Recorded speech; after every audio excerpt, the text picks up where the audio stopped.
SpaceWatchers. This is Daniela Jovic, and this is the third day of the Small Satellite Conference here in Utah, in Salt Lake City. And today I have I think the most important guest of this whole conference, and it's Jordi Puig-Suari, whom I don't really need to introduce, but for those who don't know, this is the Professor Emeritus from the Cal Poly University, and I'm really, really happy to have you here. Anytime. Perfect. A pleasure to be here. Thank you so much. So let's talk about the very obvious situation. You've been coming here for a little while. Yeah. We started when SmallSat was a small conference, and that's not the case anymore. Awesome. So tell me, Logan versus Salt Lake City.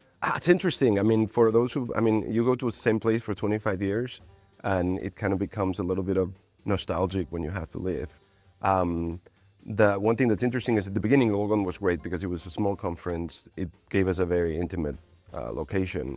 When it grew, it was just a mess. Finding hotels was terrible. Traffic was bad. We destroyed the city when we arrived. So this is a much better facility. It's much bigger. We can have a lot more companies. There were companies always on the waiting list trying to get a booth because it was so hard. And also the hotels. I mean, people would have a hotel an hour away. We took all the Airbnbs from the town. Yes. People stay in garages. It was really crazy. And now there's a variety of hotels. Everybody's super happy. That's definitely the logistics. Do you have a specific highlight that you really like about this new version, let's say? Wow, that's an interesting question. Well, I think actually the fact that you can actually bring all the companies that want to. Yeah. Because before we would have, however many hundreds of companies, but I was in the committee and I knew that there were another 60 that were waiting. Oh, yeah. And now you know that if they want to be here, they can. It's more of an open. And this is a special year for you, I say, at the Yes. conference. There has been a certain Lifetime Achievement Award that you got. Yep. Can you tell us a little bit about that? Well, it was an honor. It was kind of, especially having been involved with the conference before and knowing the quality of everything, all the papers and all the people in the committees, and getting it is like, it's really touching. There's a little bit of a feeling that lifetime achievement, it's kind of like, I'm done, I don't have anything left to do. But no, I'm super happy. I'm very honored. And the one thing that I want to point out, which I said when I received the award, is that truly this is for everybody that believed in the crazy CubeSats and made it happen, which is a lot of people. When we're talking about CubeSat, which is a very obvious topic with you, Of course. what is the new CubeSat? What's next for the space industry?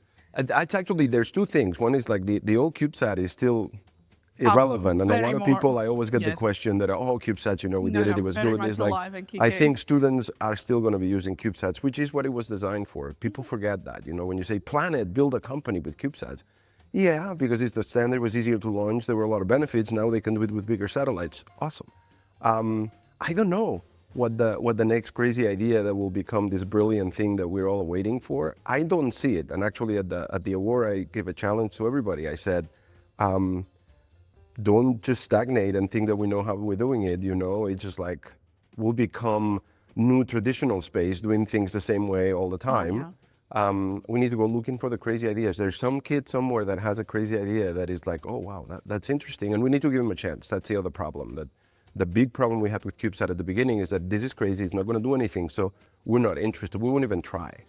And now I see some of that happening again because it's like, well, I know how it works. We can do it with a 200-kilogram satellite that looks like this. Let's just do that and not take any risk. So, were you and Bob the crazy kids? Yeah, well, Bob and I had a crazy idea. That the craziness was that the idea was not crazy for what we wanted. To make us a satellite for students that was really small and didn't let them get in trouble, that was almost reasonable.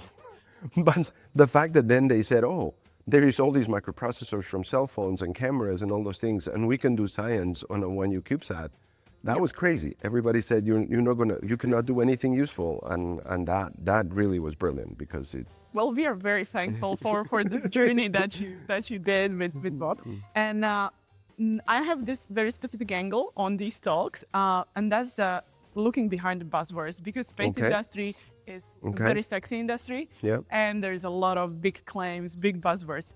Do you have a specific one that I've been thinking about this. You told me this. I've been thinking about it. There is a tendency for a lot of things to be revolutionary, disruptive, innovative.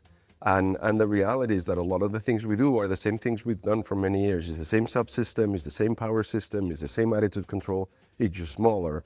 That, I don't know how revolutionary that is, And you cannot have 55 people doing it and all being revolutionary. That's like, it cannot happen. So I really am looking forward to seeing the truly revolutionary ideas. That's my concern. I know they're there, but they don't show up as much. So what would be your key takeaway, or maybe a key message to all the next revolutionary crazy kids coming to Salt Lake next year and being part of this very nice big family? That's a good question. Well, I think it's easy. Don't take no for an answer. Okay? Oh, that's lovely. And don't believe when people tell you that the establishment is against you. One of the things that we found is a lot of the people that made CubeSat happen were in the establishment. We're launch vehicle guys, we're NASA people, we're DOD, we're State Department. And people would say, oh no, you'll never launch that, you'll never get the permits, or you'll never get the export license, or that will never happen. The State Department will stop you. And for a while, we just didn't even try. It's like, oh, why try? And we're not going to go. And then when there was no other avenue for launch, we said, oh, let's just call the State Department and see what happens. And of course, it was an interesting phone call. We want to launch 14 satellites next year. And they're like, what? 14? And it's like, oh, no, they're these little things. They're for students. And all of a sudden, they're like, oh, that's really interesting. Tell me more. And the next thing you know, they're helping and they're trying to make it happen. And the same thing with launch opportunities, the same thing with components, funding. You just have to go and ask. And the worst thing that can happen is they'll say no. But there's too many times when really crazy revolutionary ideas are killed because the people are told, don't even try, and they believe it. So I would say just don't take no, at least the first no. If 55 people say no, maybe you're doing something crazy. But the first time somebody said, no, this is not going to work, let's just try it.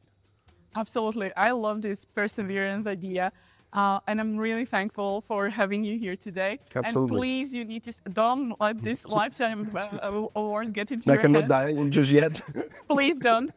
Yes, and I'll be really happy to see you here as well next year in the next edition. Awesome. Thank you so much. Thank you so much. Bye-bye. A pleasure. Bye. Bye-bye.